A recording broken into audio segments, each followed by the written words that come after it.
You brought this up yesterday. You said Peyton had a C. If you're going to give him a grade, you give him a C. Headline in the Denver Post day after the game, Peyton Manning, so-so evening. If Peyton has another C-type game, do you worry? No. Me either. I don't. Let's go back to the game. I gave him a C because of the results. But Demaryius Thomas dropped a pass. He was prone to doing that early last year. Remember, you said emotionally he was upset because he was kind of serving as a slot receiver on plays. Demaryius drops one. Casey drops a third down play. They have on first down, C.J. Anderson goes for 8 or 9, 10 yards or something, and it's come back because of a clipping penalty on Tyler Sembrell. If you look at if they don't drop those, there's 3 passes that were dropped, or could have been caught, and 2 penalties that stalled drives. Sure, yeah. But if you take back, he was 8 for 14 for 50 yards or something. He would have been 10 or 11 for 14, or he probably would have had better numbers because they'd have kept the ball. Yeah. So he would have been and would have put up some points. 10 for 14. Would you 10 for 14 for 75 yards in a quarter? Yeah. And maybe put up a field goal and a touchdown or a couple of field goals, then we wouldn't be having this conversation. Yeah. I think it's silly. I think it's 4 series. I was getting. When you look at it, you have to say that's what it was.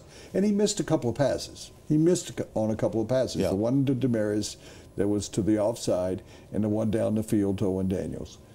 I want to see. He's probably going to put Gary Kubiak saying maybe half, maybe a half and a quarter of a quarter. So maybe 2.5 quarters or something.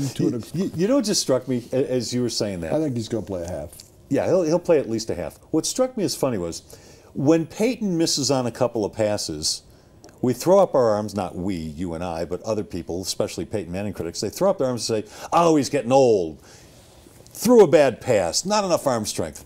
When Tim Tebow completes a couple of passes, those same people go, wow, did you see those passes that Tim Tebow completed? He's making progress. I still think he's going to be a good starting quarterback in this league. Seriously, that's what happens. But let's face it. I'm gonna ask everybody here, okay?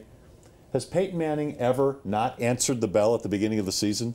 I know he's had a couple of bad games along the way, but has he never? But has he ever not answered the bell when the season started? There've been a couple of. The first year he was here, remember they got off to 2 and 3 starts. Yeah, but why?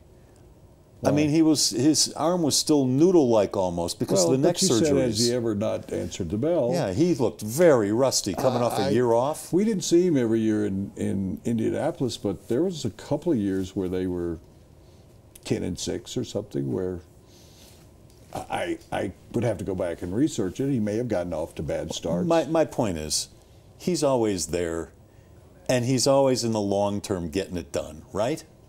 If they get off to a 2-3 start, will you have the same opinion? If they get off to a 2-3 start, then I'm going to start wondering. Well, it also depends on how he looks within that 2 and 3 start. If it's his fault, if it's the defense's fault, if it's the running back's fault, whatever, right? Sure. All right. But I mean, if they get off to a 2-3 start and he is not playing well, will you reevaluate your opinion? Oh, of course. Okay. But again, it depends on why the record is 2 and 3.